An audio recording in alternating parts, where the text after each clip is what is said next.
Alors salut la team, j'espère que vous allez bien, moi je vais super bien.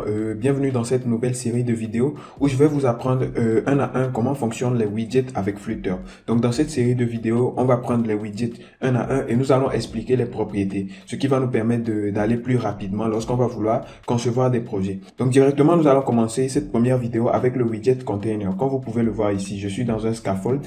J'ai déjà expliqué tout ce qui concerne l'installation et aussi les widgets de base ici, les stateful widgets et les stateless widgets. Je les ai déjà expliqués dans une des vidéos qui apparaît actuellement. Donc si vous ne comprenez pas encore ce que c'est, cliquez sur le lien, allez suivre la vidéo et ensuite revenez pour continuer avec nous.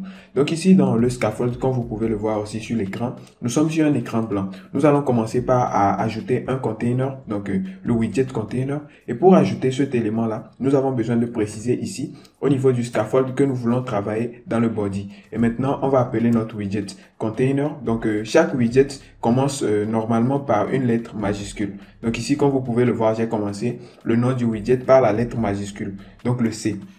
Et là, nous venons de créer un container. Mais lorsque j'enregistre, vous pouvez voir que rien ne va s'afficher sur mon écran, exactement parce que nous n'avons rien donné comme paramètre.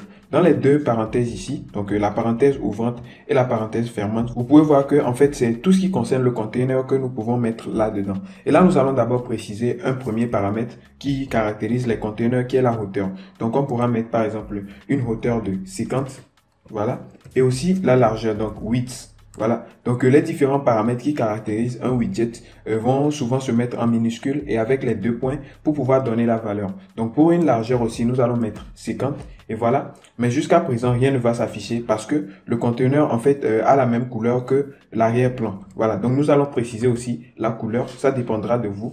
Et là, pour ajouter la couleur, on a besoin d'appeler un autre widget qui sera le widget colors. Parce que avec Flutter, tous les éléments que nous ajoutons en fait sont considérés comme des widgets. Et là, lorsque je prends le widget color, je pourrais mettre point et préciser maintenant la couleur. Donc, nous allons prendre une couleur un peu grise comme ça. Et là, lorsque j'enregistre, vous allez voir que directement, mon conteneur va apparaître dans le body. Voilà. Vous pouvez voir qu'il est en haut dans l'angle. Là, nous allons profiter en même temps pour voir un widget qui permet de centrer les éléments par rapport à l'élément parent. Ici, l'élément parent, c'est l'élément qui précède directement en fait le widget que nous avons créé. Donc, l'élément container ici, son élément parent en fait, c'est le body qui est dans le scaffold. Donc, nous allons centrer en fait l'élément container. Pour cela, on va plutôt couper tout ce que nous avons fait jusqu'à présent. Donc, je vais copier ici. Vous voyez que container se termine ici. Donc, je copie le container, voilà, avec CTRL X, bien sûr, pour pouvoir le couper. Et maintenant, dans le body, avant d'ajouter notre container, on va plutôt préciser un élément. On va d'abord dire que nous voulons un widget center. Le widget center, c'est celui qui va nous permettre de centrer tous les éléments. Voilà. Et maintenant, dans ce widget center là, on va préciser un paramètre qui sera child, ce qui spécifie en fait l'élément que nous allons ajouter à l'intérieur. Donc, le widget center ne peut prendre qu'un seul élément à la fois. Voilà pourquoi nous ajoutons le paramètre child qui signifie enfant. Et là, nous allons coller maintenant notre container. Et ensuite, voilà, lorsque je vais enregistrer, vous allez voir que le container va se retrouver au centre de notre body. Voilà, donc vous pouvez modifier ici les différentes dimensions. On peut mettre 100 histoire d'avoir un carré un peu plus large. Voilà. Et lorsque j'enregistre, nous avons exactement ce que nous avons codé tout à l'heure. Ensuite, nous allons passer aussi à un autre widget qui peut s'appliquer au container, c'est la décoration. Donc ici, nous allons appliquer un autre paramètre, voilà. Donc on va appeler decoration et on va ajouter un widget qui permet d'ajouter des décorations. Donc ce widget sera le box decoration. Donc on va faire comme ça. Box decoration. Je vous ai dit que les widgets commencent toujours par des majuscules. Voilà. Et dans les parenthèses du box decoration maintenant, on pourra ajouter plusieurs autres paramètres. Par exemple, le border radius. Donc, on va d'abord appeler le paramètre ici. Plutôt, excusez-moi, ça sera le border radius. Border radius. Et donc, nous allons préciser le widget border radius ici, dans lequel nous allons appeler circular. Voilà, border radius.circular pour dire que nous voulons ajouter en fait des bordures circulaires. Et là, on pourra préciser en fait la valeur. Donc, lorsque je mets 20 et que j'enregistre, nous avons en fait une erreur. Cette erreur est due au fait que nous avons mis la couleur derrière le box decoration. Une fois que le box decoration est ajouté à un élément, directement la couleur ne doit plus se mettre hors. La couleur doit se mettre à l'intérieur du box decoration. Voilà. Parce que la couleur peut être indispensable, mais sauf que le box decoration n'est pas indispensable tout le temps. Donc on va coller la couleur ici, voilà le paramètre couleur. Et lorsqu'on enregistre, nous allons pouvoir voir notre élément qui apparaît avec les bordures précises comme ce que nous avons fait. Et lorsque je vais modifier la valeur ici, par exemple, 50, vous allez voir que nous avons exactement aussi ces bordures-là en fait. Maintenant, nous allons passer à un autre paramètre ici, qui est le shape. Voilà, donc nous allons supprimer le border radius ici, vous l'aurez déjà compris, et nous allons ajouter le paramètre shape. Voilà, donc ce paramètre-là permet d'ajouter des formes à notre conteneur. Ici, on pourra appeler le widget box shape comme ça, dans lequel on va pouvoir préciser une forme. Au lieu de donner des valeurs au border radius, on pourra préciser par exemple que nous voulons du cercle comme ça. Et là, nous enregistrons et vous allez voir que ça reste toujours le même. Donc, nous avons du cercle qui apparaît. Donc ici aussi, on pourra mettre rectangle en fonction des formes qui nous sont données. Et là, lorsque j'enregistre, vous allez voir que mon conteneur va changer. Et là, en fait, les bordures sont devenues carrées tout en respectant ici les largeurs et la hauteur que j'ai données. Voilà, nous allons passer aussi à un autre paramètre ici qui sera le padding. Mais avant d'ajouter le padding, nous avons besoin en fait de préciser un élément enfant. Parce que le padding permet de positionner l'élément à l'intérieur. Donc, on pourra venir ici, par exemple, après le box decoration, bien sûr, on pourra ajouter le paramètre padding.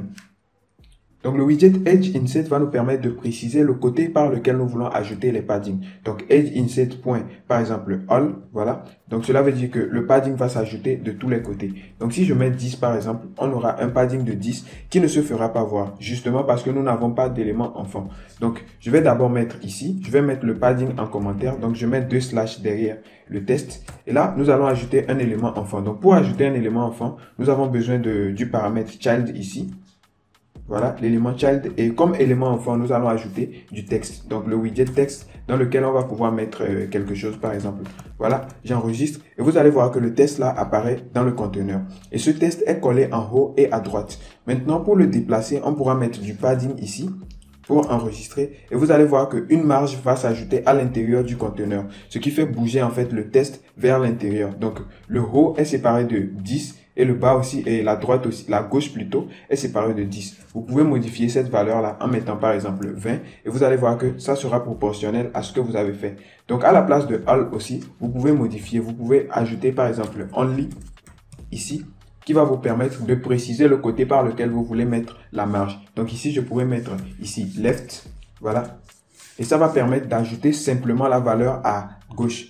Et là, vous pouvez voir que c'est maintenant collé. Le test est collé en haut, mais décalé de la gauche. On peut aussi utiliser un autre paramètre pour faire ce positionnement-là, à part le padding. Voilà, c'est le paramètre alignment. Voilà, donc on pourra faire comme ça.